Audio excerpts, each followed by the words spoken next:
ദൈവനാമം മഹത്വപ്പെടുമാറാകട്ടെ.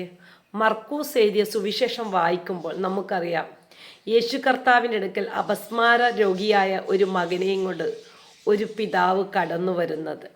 ഹല്ലേലൂയ. നമുക്ക് ആ വചനം ഒന്ന് ഒരുമിച്ച് വായിക്കാം. അവൻ ശിഷ്യന്മാരുടെ അടുക്കൽ വന്നപ്പോൾ ഒരു വലിയ ജനക്കൂട്ടം അവരുടെ ചുറ്റും നിൽക്കുന്നതും ശാസ്ത്രിമാർ അവരോട് തർക്കിക്കുന്നതും കണ്ടു. യേശു കർത്താവ് ശിഷ്യന്മാരുടെ അടുക്കൽ വരുമ്പോൾ ഒരു വലിയൊരു ജനക്കൂട്ടം, അതുപോലെ ശാസ്ത്രിമാർ ശിഷ്യന്മാരുടെ അടുക്കൽ നിന്ന് തമ്മിൽ തർക്കിക്കുന്നത് യേശു കർത്താവ് കണ്ടു. നിങ്ങൾ എന്താണ് അവരുമായി തർക്കിക്കുന്നത് എന്ന് യേശു കർത്താവ് ചോദിച്ചു. ഹല്ലേലൂയ. ആ സമയത്ത്, ഗുരു, ഊമനായ ആത്മാവ് ബാധിച്ച എൻ്റെ മകനെ ഞാൻ നിൻ്റെ അടുക്കൽ കൊണ്ടുവന്നു. ഹല്ലേലൂയ. ശിഷ്യന്മാരോട് പറഞ്ഞുവെങ്കിലും അവർക്ക് അതിനെ വിടുവിക്കുവാൻ കഴിഞ്ഞില്ല എന്നുത്തരം പറഞ്ഞു.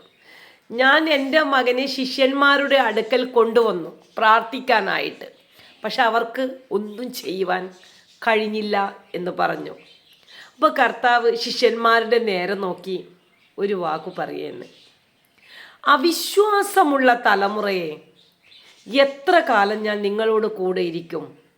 ഞാൻ എത്ര നാൾ ഞാൻ നിങ്ങളെ വഹിക്കും? അവനെ എൻ്റെ അടുക്കൽ കൊണ്ടുവരുവിനെന്ന പിതാവിനോട് പറഞ്ഞു. അവിശ്വാസമുള്ള തലമുറ. ഇന്ന് ഒരിക്കലും ജീവിതത്തിൽ വിശ്വാസമുള്ള തലമുറയെ നമ്മൾ കാണുന്നില്ല. എവിടെ പോകുമ്പോഴും, നമ്മൾ ശുശ്രൂഷയ്ക്ക് എവിടെ പോകുമ്പോഴും കാണുന്നത് അവിശ്വാസമുള്ളവരാണ്. അവിശ്വാസത്തെ നമ്മുടെ കാൽ കീഴിൽ നമ്മൾ തന്നെ ചവിട്ടി മെതിക്കണം. നമ്മുടെ അവിശ്വാസത്തെ നമ്മൾ കീഴടക്കണം. നമ്മുടെ അകത്തുള്ള അവിശ്വാസത്തെ നമ്മൾ തന്നെ കീഴടക്കണം. ഹല്ലേലൂയ. ഇത്ര പേർക്ക് മനസ്സിലായി എന്നറിയില്ല. നമുക്കതിനുള്ള കൃപയൊക്കെ ദൈവം ക്രൂശിൽ തന്നിട്ടുണ്ട്. പക്ഷേ നമുക്ക് അവിശ്വാസം മാത്രമേ ഉള്ളൂ, വിശ്വാസമില്ല. നമ്മുടെ ആവശ്യങ്ങൾ നേടണം ദൈവത്തിൽ നിന്ന്.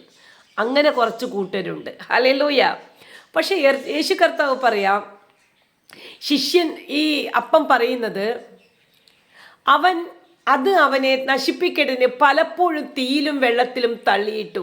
നിന്നാൽ എന്തെങ്കിലും കഴിയുമെങ്കിൽ മനസ്സലിഞ്ഞ് ഞങ്ങളെ സഹായിക്കണമേ എന്ന് പറഞ്ഞു. ആ പിതാവിൻ്റെ വേദന അല്ലേ. പല സമയത്തും തീയിലും വെള്ളത്തിൽ എൻ്റെ മകനെ ആ പിശാചി തള്ളി.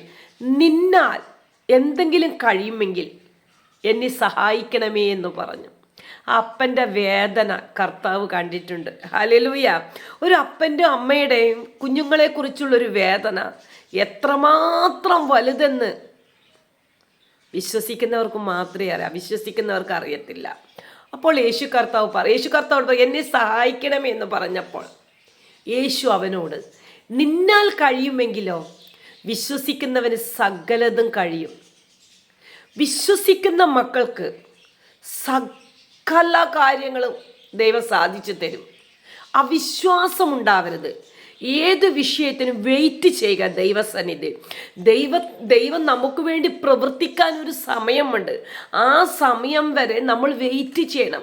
ദൈവത്തിന് വിട്ടുകൊടുക്കണം. നമ്മുടെ വിഷയത്തിന്, നമ്മുടെ കാര്യമെല്ലാം നടക്കണം. നമ്മുടെ ആവശ്യം ദൈവത്തോട് സ്തോത്രത്തോട് അർപ്പിക്കുമ്പോൾ ദൈവത്തിൻ്റെ സമയത്തിന് വേണ്ടി നമ്മൾ വെയിറ്റ് ചെയ്യണം, കാത്തിരിക്കണം. വിശ്വാസമുള്ളൊരു തലമുറയായി നമ്മൾ കാത്തിരിക്കണം. ഹല്ലേലൂയ. അത് കഴിഞ്ഞ് വിശ്വസിക്കുന്ന സകലതും കഴിയുമെന്ന് പറഞ്ഞു. ഹല്ലേലൂയ.